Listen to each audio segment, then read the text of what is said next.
금융소득이 2천만 원이 넘게 되면요, 소득세 그리고 건강보험료 합쳐서 최대 57.63%가 나올 수 있다는 것이죠. 만약에 금융소득이 1억 원이다 그러면은 세금과 건보료로 5,763만 원이 나간다는 겁니다. 하지만 문제는 이것뿐만이 아닙니다. 본 광고는 생명보험 광고 심의 기준을 준수하였으며 유효기간은 심의로부터 1년입니다.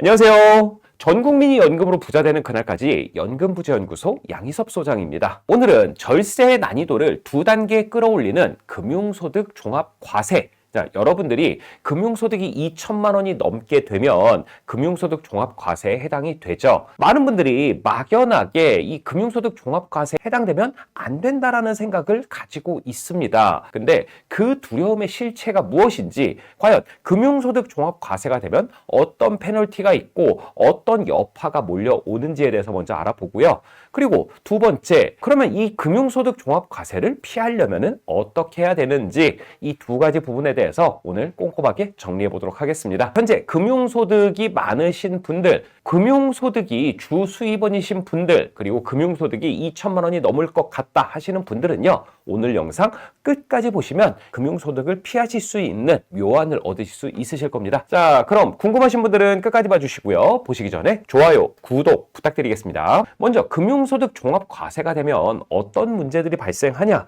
이 부분에 대해서 알아보기 전에 금융소득 종합과세에 대해서 좀 정확하게 알고 넘어가야겠죠. 우리가 금융소득에는 이자소득과 배당소득이 있습니다. 그리고 이 이자소득, 배당소득을 합쳐서 2천만 원을 넘어가면은 금융소득 종합과세에 해당된다고 하죠. 그럼 이 금융소득 종합과세가 되면 어떤 문제가 생기길래 그렇게 호들갑들이냐? 첫 번째 문제는요, 바로 종합소득의 합산과세가 된다는 겁니다. 이자소득, 배당소득이 2천만 원을 넘지 않으면은 15.4%로 분리과세가 됩니다. 그런데 2천만 원이 초과된다, 그 이상 금액부터는 종합소득의 합산이 돼요. 그래서 근로소득, 사업소득, 연금소득, 기타소득하고 같이 해서 세금을 매기는데 이 세율이 기가 막힙니다. 기본적으로 16.5%부터 시작해서요, 재산이 많으신 경우, 뭐 근로소득이나 사업소득이 많으신 경우에는 최대 49.5%까지 올라가게 되는 거죠. 요거는 지방소득세를 포함한 세율이고요. 여기서 끝나지 않습니다. 바로 건강보험료가 있죠. 건강보험료는 금융소득이 1천만 원이 초과되게 되면요, 1천만 원 초과분이 아니라 전체 금융소득에 대해서 2026년 기준으로 건강보험료 7.19%, 장기요양보험료 0.9448% 해서 8.13%가 계산이 됩니다. 그래서 이 세금과 건보료를 합치니까 최소 24.63%에서 최대 57.63%까지 국가가 떼어가는 거죠. 만약에 여러분들이 금융소득이 3천만 원이 되셨다, 2천만 원까지는 15.4% 분리과세로 금융소득세가 나옵니다. 근데 그 초과되는 1천만 원 있잖아요. 1천만 원에서 건강보험료 세금이요, 최소 246만 3천 원에서 최대 576만 3천 원까지 나올 수가 있다라는 겁니다. 이거 어마어마한 거죠. 그런데 문제는 여기서 끝나지 않습니다. 두 번째 문제는 절세 상품 3종이 가입이 불가하다는 겁니다. 우리가 대표적으로 쉽게 접할 수 있는 절세 상품이 있는데요, 바로 ISA, 상호금융 저율과세 상품, 비과세 종합저축이 있거든요.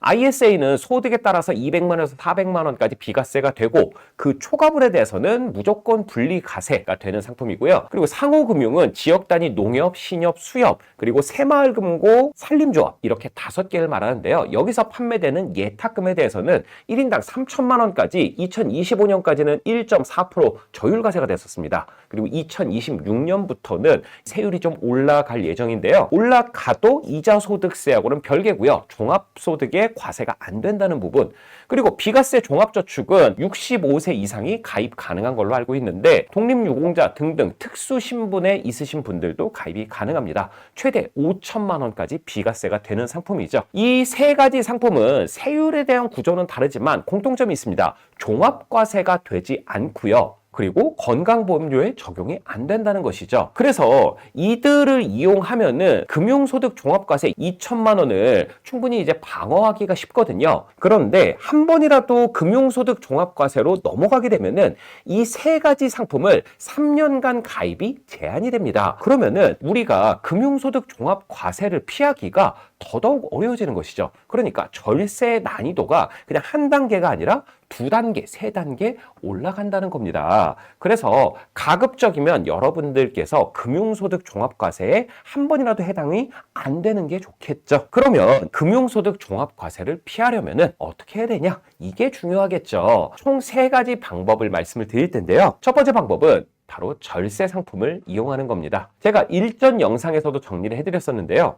절세 상품은 크게 세 가지 종류가 있다고 말씀드렸죠. 비과세, 저율과세 상품, 무조건 분리과세 상품, 그 다음에 분류과세 상품이 있다고 말씀을 드렸고요. 각각의 상품들은 세금이 없거나 적거나지만 공통적으로 종합과세에 포함되지 않는다. 그리고 건강보험료를 계산할 때 건강보험료에 포함되지 않는다라고 말씀드렸죠. 그래서 가급적이면 여러분들이 투자를 하든 아니면 금리에 예금을 하든 이 포트폴리오 안에서 먼저 한도를 꽉꽉 채운 다음에 거기서 안 되는 부분들을 일반 예금, 일반 투자로 돌리라고 말씀을 드렸습니다. 이 상품들에 대해서는 제가 일전 영상에서 자세하게 정리를 했으니까요. 궁금하신 분들은 위 링크된 영상이나 설명문에 링크를 남겨놓겠습니다. 참고해 주시고요. 자, 두 번째는 이자 지급 방식을 변경하는 겁니다. 보통 우리가 예금을 하게 되면은 만기 일시 지급식을 선택하잖아요. 그러니까 2년 정기 예금이면은 2년 뒤에 이자를 한 번에 받는다. 3년 정기 예금이면 3년 뒤에 이자를 한 번에 받는다. 근데 3년에 한 번 받는 이자가 각 년에 귀속되는 게 아니라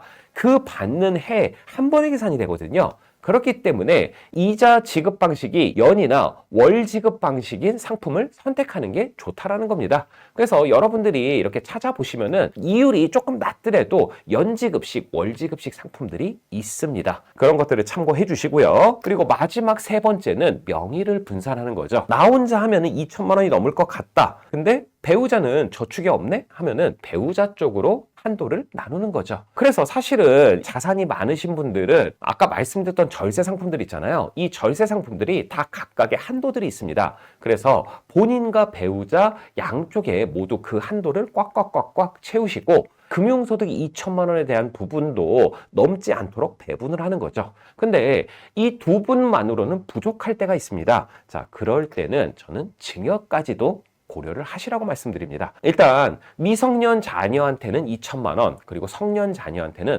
5천만 원까지 증여세가 안 나오잖아요. 그리고 1억 원까지도 증여세가 10% 구간입니다. 그래서 저는 항상 말씀드릴 때 미성년 자녀면은 1억 2천만 원, 성년 자녀는 1억 5천만 원까지는 증여를 하시라고 말씀을 드리거든요. 그 10%가 나온다고 해도 금융소득 종합과세로 넘어가는 것보다는 훨씬 낮기 때문이죠. 그래서 자녀까지 활용해서 전반적으로 금융소득을 디자인을 하는 겁니다. 정리하면요. 첫 번째, 절세 상품을 최대한 활용한다. 그리고 두 번째, 이자 지급 방식을 만기 일시 지급에서 월 지급 혹은 연지급 상품을 선택한다. 세 번째, 명의를 분산시킨다. 배우자와 명의를 분산시키고 그 한도가 꽉 찼을 때는 자녀에게 증여를 해서 자녀의 한도까지 맞춰서 디자인을 한다. 마지막으로 네 번째, 연금부자연구소와 상담한다. 나는 절세 상품에 대해서 어떤 상품이 어떤 한도로 어떻게 가입하는지도 모르고 명의를 디자인하라고 하는데 너무 복잡하다. 이런 분들은 저희 금융상품연구소에 연락을 주시면요. 저희가 고민하고 계신 자산에 대해서 최대한 금융소득 종합과세가 넘어가지 않게끔 디자인을 도와드리도록 하겠습니다. 오늘 드리고 싶은 말씀이 두 가지가 있는데요. 첫 번째는 해당 안 될 때 잘하자. 일단 금융소득 종합과세가 넘어가면 아까 어떻게 된다고 말씀드렸죠? 절세 난이도가 급격하게 올라갑니다. 그렇기 때문에 금융소득 종합과세가 해당이 안 됐을 때 꼼꼼하게 챙기시는 걸 말씀드리고요. 그리고 두 번째, 여러분들이 자산 관리를 할 때 이자가 어디가 더 높은지, 투자 수익률이 어떻게 하면 더 잘 나올 수 있는지 고민을 많이 하세요. 그런데 이 투자 수익률이라는 거는 불확정적입니다. 이게 오를지 떨어질지 모르는 거죠. 하지만 절세는 확정 수익이라는 거예요. 말씀드렸지만 여러분들의 소득 수준에 따라서 세금과 건강보험료는 투자 수익 못지 않게 나올 수가 있습니다. 그러니까 이걸 세이브하는 것만 해도 여러분들에게는 확정 수익이 될 수 있다는 겁니다. 그래서 오늘 영상을 보시고 궁금한 부분이 있으신 분들, 내가 운영하는 자산에 대해서 절세 컨설팅을 받아봐야겠다 하시는 분들은요. 위 전화번호로 연락을 주시거나 고정 댓글에 있는 상담 신청 링크를 클릭해 주시면 저희 연금부자 연구소에서 꼼꼼하고 자세하게 상담 도와드리도록 하겠습니다. 자, 그럼 오늘 준비한 영상은 여기까지 정리하도록 하겠고요. 저는 다음 시간에 더 도움이 될 만한 내용을 가지고 찾아뵙도록 하겠습니다. 끝까지 시청해주셔서 감사드리고요. 저는 연금부자연구소 양희섭 소장이었습니다. 감사합니다.